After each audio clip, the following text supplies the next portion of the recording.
ಇವತ್ತು ಭೀಮನ ಅಮಾವಾಸ್ಯೆ ಯಾವ ರೀತಿಯಾಗಿ ಆಚರಿಸಬೇಕು, ಭೀಮನ ಅಮಾವಾಸ್ಯೆ ದಿನ ಯಾಕಾಗಿ ಗಂಡನ ಪಾದವನ್ನ ಪೂಜೆ ಮಾಡ್ತಾರೆ ಮತ್ತು ಗಂಡನ ಪಾದ ಪೂಜೆ ಮಾಡೋದ್ರಿಂದ ಏನೇನು ಲಾಭ ಪಡ್ಕೊಳ್ಬಹುದು, ಯಾವ ಸಮಯದಲ್ಲಿ ಪೂಜೆ ಮಾಡಬೇಕು, ಜೊತೆಗೆ ಭೀಮನ ಅಮಾವಾಸ್ಯೆಯ ವ್ರತ ಯಾವ ರೀತಿಯಾಗಿ ಮಾಡಬೇಕು, ಇದೆಲ್ಲದನ್ನ ತಿಳಿಸ್ಕೊಡ್ಲಿಕ್ಕೆ ನಮ್ಮ ಜೊತೆ ಇವತ್ತು ಮಹರ್ಷಿ ಗುರುಜಿ ಇದ್ದಾರೆ. ಅವ್ರನ್ನ ಮಾತಾಡಿಸ್ತಾ ಹೋಗ್ತೀನಿ, ಬನ್ನಿ. ಗುರುಜಿ ನಮಸ್ತೆ, ಕಾರ್ಯಕ್ರಮಕ್ಕೆ ಸ್ವಾಗತ. ನಮಸ್ತೆ ಬಾ. ಹರೇ ಶ್ರೀನಿವಾಸ. ಯಾವಾಗ್ಲೂ ಭೀಮನ ಅಮಾವಾಸ್ಯೆ ಬಂತು ಅಂತಂದ್ರೆ ಸಾಕು, ಎಲ್ಲರೂ ಇತ್ತೀಚಿನ ದಿನಗಳಲ್ಲಿ ಪಾದ ಪೂಜೆಯನ್ನ ಮಾಡೋದು, ವಿಡಿಯೋ ಫೋಟೋಗಳನ್ನ ಹಾಕೊಳ್ಳುವಂಥದ್ದು, ಇದನ್ನ ಸರ್ವೇ ಸಾಮಾನ್ಯವಾಗಿ ಮಾಡ್ತಾರೆ. ಆದ್ರೆ ನಿಜಕ್ಕೂ ಭೀಮನ ಅಮಾವಾಸ್ಯೆ ಮಹತ್ವ ಏನು ಗುರುಜಿ? ನೋಡಿ, ಭೀಮನ ಅಮಾವಾಸ್ಯೆ ಅಂತ ಹೇಳಿದ್ರೆ ಜ್ಯೋತಿರ್ಭೀಮೇಶ್ವರ ವ್ರತ ಅಂತ ಹೇಳ್ತಾರೆ. ಎಲ್ಲರೂ ಗಂಡನ ಪೂಜೆ, ಪಾದ ಪೂಜೆ ಮಾಡೋದು ಅನ್ನುವಂಥದ್ದು ಒಂದಷ್ಟು ಅಭಿಪ್ರಾಯಗಳನ್ನ ಇಟ್ಕೊಂಡಿರ್ತಾರೆ. ಆದರೆ ಶಾಸ್ತ್ರನೇ ಬೇರೆ ಇದೆ. ನೋಡಿ, ಯಾವಾಗಲೂ ಅಷ್ಟೇ ರಥಗಳು ಅಂತ ಹೇಳಿದಾಗ ಬಹಳಷ್ಟು ಸಾವಿರಾರು ರಥಗಳಿದ್ದಾವೆ. ಅದರಲ್ಲಿ ಪ್ರಮುಖವಾಗಿರುವಂಥದ್ದು ಒಂದಷ್ಟು ಚಾಲ್ತಿಯಲ್ಲಿ ಇರುವಂಥದ್ದು ನಾವು ನೋಡ್ತೀವಿ. ಯಾವುದೋ ಒಂದು ಗುರುಪ್ರವೇಶದ ಕಾಲದಲ್ಲಿ ಸತ್ಯನಾರಾಯಣ ವ್ರತ ಮಾಡೋದಾಗ್ಲಿ, ಅಥವಾ ವಟ ಸಾವಿತ್ರಿ ವ್ರತ ಆಗಬಹುದು. ಅದೇ ರೀತಿ ಈ ಭೀಮನ ಅಮಾವಾಸ್ಯೆ ಅನ್ನುವಂಥದ್ದು ಒಂದು ವ್ರತದ ಆಚರಣೆ ಅಂತ ಹೇಳ್ತೀವಿ. ಸೊ ಈ ವ್ರತದ ಆಚರಣೆಗಳು ಹೇಗೆ ಪ್ರಾರಂಭ ಆಯಿತು, ಮತ್ತೆ ಈ ವ್ರತದ ಫಲ ಏನಿದೆ ಅನ್ನುವಂಥದ್ದನ್ನು ತಿಳ್ಕೊಳ್ಬೇಕಾಗತ್ತೆ. ಮತ್ತೆ ಈ ಭೀಮನ ಅಮಾವಾಸ್ಯೆ ಯಾವಾಗಲೂ ಅಷ್ಟೇ ವರ್ಷದಲ್ಲಿ ಈ ಆಷಾಢ ಮಾಸ ಏನಿರುತ್ತೆ ಮುಗಿದು ಈ ಶ್ರಾವಣ ಮಾಸಕ್ಕೆ ಕಾಲಿಡುವಂಥ ಸಂದರ್ಭದಲ್ಲಿ ಅಮಾವಾಸ್ಯೆ ಏನು ಬರುತ್ತೆ ಆ ದಿನ ಬರುವಂಥದ್ದೇ ಜ್ಯೋತಿರ್ಭೀಮೇಶ್ವರ ವ್ರತ ಆಚರಣೆ ಅಂತ ಹೇಳ್ತೀವಿ. ಸೊ ಇದರಲ್ಲಿ ಮದುವೆ ಆಗಿರುವಂಥವರೇ ಆಚರಣೆ ಮಾಡಬೇಕು ಅನ್ನುವಂಥದ್ದೇನಿಲ್ಲ. ಮದುವೆ ಆಗಿರೋರು ಆಚರಣೆ ಮಾಡೋದ್ರಿಂದ ದೀರ್ಘ ಸೌಮಂಗಲಿಯಾಗಿ ಇರುವಂಥದ್ದಾಗಿರುತ್ತೆ.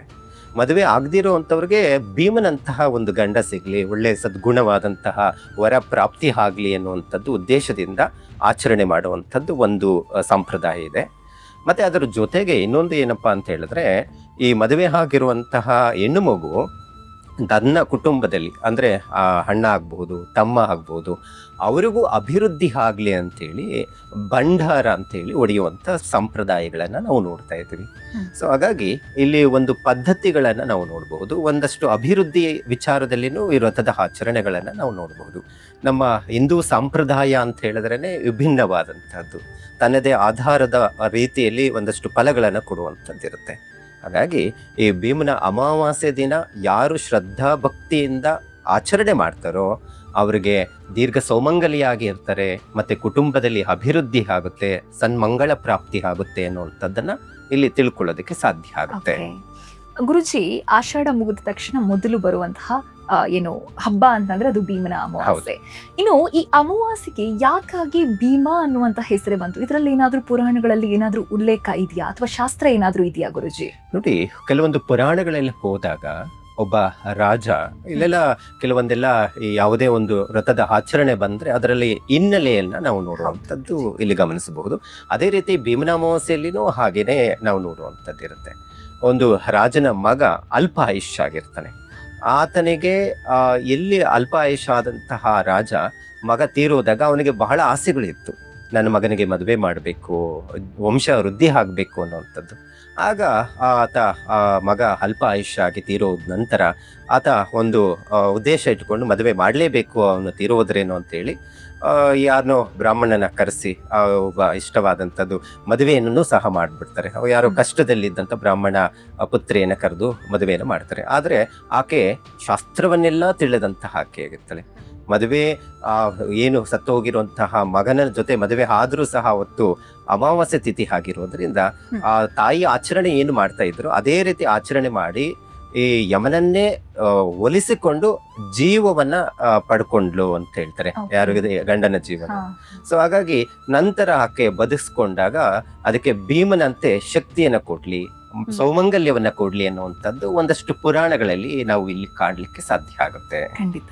ಇನ್ನು ಇದೇ 12ನೇ ತಾರೀಕು ಗುರುಜಿ ಭೀಮನ ಅಮಾವಾಸ್ಯೆ ಇದೆ. ಎಷ್ಟೋ ಜನರಿಗೆ ಒಂದಿಷ್ಟು ಡೌಟ್ಸ್ ಇರುತ್ತೆ, ಯಾವ ರೀತಿಯಾಗಿ ಪೂಜೆ ಮಾಡಬೇಕು, ಯಾವ ಸಮಯದಲ್ಲಿ ಮಾಡಿದ್ರೆ ಒಳ್ಳೇದು ಅಂತ. ಹಾಗಾಗಿ ಮೊದಲನೇದಾಗಿ ನಮ್ಮ ವೀಕ್ಷಕರಿಗೆ ಯಾವ ರೀತಿ ಪೂಜೆ ಮಾಡಬೇಕು ಅನ್ನೋದನ್ನ ತಿಳಿಸ್ಕೊಡೋದಾದ್ರೆ, ನೋಡಿ, ಆಗಸ್ಟ್ 12ನೇ ತಾರೀಕು 2026 ಅಮಾವಾಸ್ಯೆ ತಿಥಿ ಇರುತ್ತೆ. ಸೊ ಆ ದಿನ ಬೆಳಗಿನ ಜಾವ ಅಂದ್ರೆ ಆಚರಣೆ ಹೇಗಿರಬೇಕು, ಭೀಮನ ಅಮಾವಾಸ್ಯೆ ಆಚರಣೆ ಪದ್ಧತಿಗಳನ್ನ ನಾವು ನೋಡುವಂಥದ್ದು ಇಲ್ಲಿ ಗಮನಿಸಬೇಕಾಗಿರುವಂಥದ್ದು ಇರುತ್ತೆ. ಎಲ್ಲರೂ ಆಚರಣೆ ಮಾಡ್ತಾರೆ, ಗಂಡನ ಪಾದ ತೊಳೆದು ಆಶೀರ್ವಾದ ತಗೋಬೇಕು ಅನ್ನುವಂಥದ್ದು ಈಗೆಲ್ಲ ಟ್ರೆಂಡ್ ಆಗ್ಬಿಟ್ಟಿದೆ. ಎಲ್ಲ ಅದನ್ನ ವಿಡಿಯೋ ಮಾಡಿ ಸ್ಟೇಟಸ್ಗೆ ಹಾಕೊಳ್ಳೋದು, ಇವೆಲ್ಲ ನಾನು ಗಂಡನ ಪೂಜೆ ಮಾಡಿದೆ ಅನ್ನುವಂಥ ಭಾವನೆಗಳು. ಸೊ ಅದು ಭಾವನೆ ಹೇಗಿರಬೇಕು ಅನ್ನುವಂಥದ್ದೇ ಈ ಪೂಜೆ ವಿಧಾನಗಳಲ್ಲಿ ಬರುವಂತದ್ದಾಗಿರುತ್ತೆ. ಸೊ ಹಾಗಾಗಿ ಆಚರಣೆ ವಿಧಿವಿಧಾನ ಬಹಳ ಮುಖ್ಯವಾಗಿ ಹೆಣ್ಣು ಮಕ್ಕಳು ತಿಳ್ಕೊಳ್ಬೇಕಾಗಿರುವಂತ ವಿಚಾರ ಆಗಿರುತ್ತೆ. ಖಂಡಿತ. ಪ್ರತಿನಿತ್ಯದ ಒಂದಷ್ಟು ಏನು ನಿತ್ಯ ಕರ್ಮಗಳಿರುತ್ತೆ, ಅನುಷ್ಠಾನ ಏನಿರುತ್ತೆ, ಅದನ್ನ ಅದೇ ರೀತಿ ಆಚರಣೆ ಮಾಡಿ ಬೆಳಗಿನ ಜಾವ ಗಂಡನಿಗೆ ಎಣ್ಣೆ ಸ್ನಾನಾದಿಗಳನ್ನ ಮಾಡಿಸಿ ಮನೆಯ ಮುಂದೆ ರಂಗೋಲಿಗಳನ್ನ ಇಟ್ಟು ತೋರಣವನ್ನ ಕಟ್ಟುವಂಥದ್ದು ಪದ್ಧತಿ ಇರುತ್ತೆ. ಯಾಕಂದ್ರೆ ಶ್ರಾವಣ ಮಾಸದ ಮೊದಲನೇ ಹಬ್ಬದ ಆಚರಣೆ ಆಗಿರುತ್ತೆ. ಇಡೀ ಶ್ರಾವಣ ಮಾಸ ಅಂತ ಹೇಳಿದ್ರೆ ಹಬ್ಬದ ಸರಮಾಲೆನೇ ಆಗಿರುವಂಥದ್ದಾಗಿರುತ್ತೆ. ಹಾಗೆ ಮೊದಲೇ ದಿನ ಆಗಿರೋದ್ರಿಂದ ಶ್ರಾವಣ ಮಾಸ, ವಿಷ್ಣು ಮಾಸ, ಶಿವನ ಮಾಸ ಅಂತಾನು ಹೇಳ್ತೀವಿ. ಹಾಗಾಗಿ ಶಿವನ ಸ್ವರೂಪನಾದಂತಹದ್ದು ಭೀಮೇಶ್ವರ ಅಂತ ಹೇಳ್ತೀವಿ. ಅಂದ್ರೆ ಒಂದು ದೇವರ ಮನೆಯಲ್ಲಿ ಪಾರ್ವತಿ ಮತ್ತೆ ಅದರ ಜೊತೆಗೆ ಶಿವನ ಭಾವಚಿತ್ರ ಇರುವಂತ ಫೋಟೋವನ್ನ ಇಡುವಂಥದ್ದು. ಒಬ್ಬೊಬ್ಬರು ಒಂದೊಂದು ರೀತಿಯ ಸಂಪ್ರದಾಯಗಳನ್ನ ಆಚರಣೆ ಮಾಡ್ತಾ ಬಂದಿರುವಂಥದ್ದಿದೆ. ಕೆಲವರು ವಿಷ್ಣು ಸಂಪ್ರದಾಯದಲ್ಲಿ ಇರುವಂತವ್ರು ಏನ್ ಮಾಡ್ತಾರೆ, ಮತ್ತೆ ಒಂದಷ್ಟು ಮನೆ ದೇವರೇ ಬೇರೆ ಇರುವಂತದ್ದು ಇರುತ್ತೆ. ಅಂತ ಸಂದರ್ಭದಲ್ಲಿ ಇಲ್ಲಿ ಶಿವ ಮತ್ತೆ ಪಾರ್ವತಿಯನ್ನ ದೀಪದ ಮುಖಾಂತರವಾಗಿ ಆರಾಧನೆ ಮಾಡುವಂಥದ್ದು ಇರುತ್ತೆ. ಹಾಗಾಗಿ ದೇವರ ಮನೆ ಸ್ವಚ್ಛಗೊಳಿಸಿ ಒಂದು ತಾಮ್ರದ ತಟ್ಟೆಯಲ್ಲಿ ಅಕ್ಕಿಯನ್ನ ಹಾಕಿ ಅದರಲ್ಲಿ 2 ದೀಪಗಳನ್ನ ಇಟ್ಟು ಪೂಜೆಯನ್ನು ಮಾಡುವಂಥದ್ದು. ಅದರಲ್ಲಿ ಷೋಡಶೋಪಚಾರ ಪೂಜೆ ಅಂತ ಬರುತ್ತೆ. ನಾವು ಯಾವಾಗ್ಲೂ ದೇವರಿಗೆ ಒಂದು ಆರಾಧನೆ ಮಾಡಿದಾಗ ಒಂದು ಮಂತ್ರವನ್ನ ಹೇಳ್ತೀವಿ. ಅದೇ ರೀತಿ ಭೀಮೇಶ್ವರನ ಮಂತ್ರ, ಅಷ್ಟೋತ್ತರಗಳನ್ನು ಪಠನೆ ಮಾಡುವಂಥದ್ದು. ಮತ್ತೆ ಅರ್ಘ್ಯ ಪಾದ್ಯ ಆಚಮನೆಯಗಳು ಅಂತ ಹೇಳ್ತೀವಿ. ಅಂದ್ರೆ ಯಾರೇ ನಮಗೆ ನೆಂಟರು ಬಂದ್ರೆ ಅವ್ರಿಗೆ ಉಪಚಾರಗಳು ಹೇಗಿರುತ್ತೆ, ಬನ್ನಿ ಕುತ್ಕೊಳ್ಳಿ, ಕಾಲು ತೊಳ್ಕೊಳ್ಳಿ, ಹಾಲು ತಗೊಳ್ಳಿ, ಕಾಫಿ ತಗೊಳ್ಳಿ, ಹೇಗೆ ತಿಂಡಿ ಮಾಡ್ತೀರಾ ಈಗ ಕೇಳ್ತೀವಲ್ವಾ, ಅದೇ ರೀತಿ ಷೋಡಶೋ ಉಪಚಾರಗಳು ಅನ್ನುವಂಥದ್ದು ಬರುತ್ತೆ. ಪ್ರತಿ ದೇವರುಗಳನ್ನ ಆರಾಧನೆ ಮಾಡ್ಬೇಕಾದ್ರೂ ಷೋಡಶೋಪಚಾರ ಪೂಜಾಂಚ ಕರಿಷ್ಯೆ ಅಂತ ಹೇಳ್ತಾರೆ ಮಂತ್ರವನ್ನ ವೇದದಲ್ಲಿ. ಸೊ ಇದೇ ಬರುವಂಥದ್ದು. ಅರ್ಘ್ಯ ಪಾದ ತೊಳಿಯಕ್ಕೆ ನೀರನ್ನ ಒಂದು ಅರ್ಘ್ಯೆಯನ್ನ ಹಾಕುವಂಥದ್ದು, ಕೈಗಳನ್ನ ತೊಳಿತಾ ಇದೀವಂತ ಭಾವನೆಗಳಲ್ಲಿ ಆ ಒಂದು ಉದ್ರಾಣೆ ನೀರನ್ನ ಹಾಕುವಂಥದ್ದು, ಬಟ್ಟೆಯನ್ನ ಇದಂ ವಸ್ತ್ರಂ ಸಮರ್ಪಯಾಮಿ, ಅಕ್ಷತಂ, ಸೊ ಅಕ್ಷತೆ, ಯಜ್ಞೋಪವಿತ, ಇವೆಲ್ಲವನ್ನ ಷೋಡಶೋಪಚಾರ ಪೂಜೆಯನ್ನು ಮಾಡುವಂಥದ್ದಿರುತ್ತೆ. ನಂತರ ದೀಪ ಅಲಂಕಾರ, ದೀಪಗೆ ಅರಿಶಿನ ಕುಂಕುಮಗಳನ್ನ ಇಡುವಂಥದ್ದು, ಮತ್ತೆ ದೀಪ ಪ್ರಜ್ವಲ್ಯ ಮಾಡುವಂಥದ್ದು. ಇವತ್ತಿನ ದಿನಗಳಲ್ಲಿ ಬಹಳ ಗೊಂದಲಗಳನ್ನ ಇಟ್ಕೊಂಡಿರುವಂಥದ್ದು ನಾವು ನೋಡ್ತೀವಿ. ಗುರುಗಳೇ, ದೀಪಕ್ಕೆ ಯಾವ ಎಣ್ಣೆ ಹಾಕ್ಬೇಕು, ಅದ್ಯಾರೋ ಹೇಳ್ತಾರೆ ಈ ಎಣ್ಣೆ ಹಾಕ್ಬಾರ್ದು, ಅದಾಗಬಾರ್ದು, ಮತ್ತೆ ಎಣ್ಣೆ ಯಾವ್ದು ಹಾಕ್ಬೇಕು, ಇದನ್ನೆಲ್ಲ ಕೇಳ್ತಾ ಇರ್ತಾರೆ.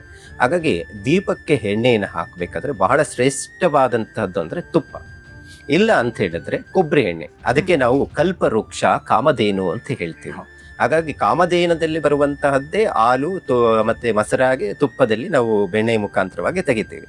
ಹಾಗಾಗಿ ಅದು ಬಹಳ ಶ್ರೇಷ್ಠವಾದಂಥದ್ದು. ಹಾಗಾಗಿ ಒಂದಷ್ಟು ತುಪ್ಪನೇ ಹಾಕಿ ಉರ್ಸಕ್ಕೆ ಕೆಲವು ಪ್ರತಿನಿತ್ಯ ಆಗೋದಿಲ್ಲ. ಹಾಗಾಗಿ ಇವತ್ತು ವಿಶೇಷ ಆಗಿರೋದ್ರಿಂದ ಒಂದ್ ಸ್ವಲ್ಪ ತುಪ್ಪದ ಜೊತೆಗೆ ಒಂದಷ್ಟು ಕೊಬ್ಬರಿ ಎಣ್ಣೆ ಹಾಕಿ ದೀಪವನ್ನ ಪ್ರಜ್ವಲ್ಯವನ್ನು ಮಾಡಬೇಕಾಗತ್ತೆ.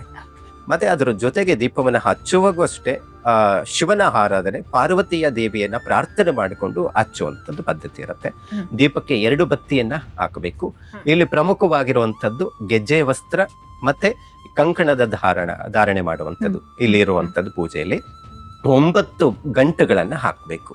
ಅಂದ್ರೆ ಮದುವೆ ಆದಂತಹ ಏನು ಮೊದಲನೇ ವರ್ಷ ಏನಿರುತ್ತೆ, ಆ ಹೆಣ್ಣು ಮಗು ಸೊಸೆಯಾಗಿ ಬಂದಿರುವಂತ ಮನೆಯಲ್ಲಿ ಇದನ್ನ 9 ವರ್ಷದ ಕಾಲ ಮಾಡಿ ಸಂಪೂರ್ಣ ಫಲವ ಪ್ರಾಪ್ತಿ ಆಗ್ಲಿ ಅನ್ನುವಂಥದ್ದು ಸಂಕಲ್ಪ ಆಗಿರುತ್ತೆ. ಹಾಗಾಗಿ ಬಹಳ ಮನೆಗಳಲ್ಲಿ ಮದುವೆ ಆದಂತಹ ಮೊದಲನೇ ವರ್ಷದಲ್ಲಿ ಈ ಹಬ್ಬದ ಆಚರಣೆ ಜಾಸ್ತಿ ಇರುತ್ತೆ. ನಾವು ಆಷಾಢ ಮಾಸದಲ್ಲಿ ಹೆಣ್ಣು ಮಕ್ಕಳನ್ನ ಊಟದ ಮನೆಗೆ ಕಳಿಸ್ಬಿಟ್ಟಿರ್ತೀವಿ. ಅದು ಒಂದಷ್ಟು ಸಂಪ್ರದಾಯಗಳನ್ನ ನಾವು ನೋಡ್ತೀವಿ. ಅಂದ್ರೆ ಆಗಿನ ಕಾಲದಲ್ಲಿ ಈಗೆಲ್ಲ ಸಾಫ್ಟ್ವೇರ್ಗಳು, ಈಗೆಲ್ಲ ಕಂಪ್ನಿಗಳು ಇದಾವೆ, ಆ ತರ ಇರ್ಲಿಲ್ಲ. ಆಗ ಏನಾಗ್ತಾ ಇತ್ತು, ರೈತರು ಜಾಸ್ತಿ ಬೆಳೀತಾ ಇದ್ರು ದವಸ ಧಾನ್ಯಗಳು. ಮಳೆಗೋಸ್ಕರ ಯಾವಾಗೂ ನೀವು ಆಷಾಢ ಮಾಸದಲ್ಲಿ ಮಳೆ ಗಾಳಿ ಜಾಸ್ತಿ ಇರುತ್ತೆ, ನೀವು ಗಮನಿಸಬಹುದು. ಆ ಸಂದರ್ಭದಲ್ಲಿ ಬಿತ್ತನೆಯ ಸಮಯ ಆಗಿರುತ್ತೆ. ಆ ಸಂದರ್ಭದಲ್ಲಿ ಮದುವೆ ಆಗಿರುವಂತ ಹೆಣ್ಣು ಮಗುವನ್ನ ಹುಟ್ಟದ ಮನೆಗೆ ಕಳಿಸಿರ್ತಾರೆ. ಸೊ ಅದು ಆಷಾಢ ಮಾಸದ ಒಂದು ಸಂಪ್ರದಾಯ. ಏನು ಈ ಬರುವಂತ ಭೀಮನ ಅಮಾವಾಸ್ಯೆ ದಿವಸ ಕರ್ಕೊಬಂದು ಗಂಡನ ಪಾದ ಪೂಜೆಯನ್ನು ಮಾಡುವಂತದ್ದು ಇದೇ ಆಚರಣೆ. ಸೊ ಇಲ್ಲಿಂದ ಆಚರಣೆ ಮಾಡ್ತಾರೆ.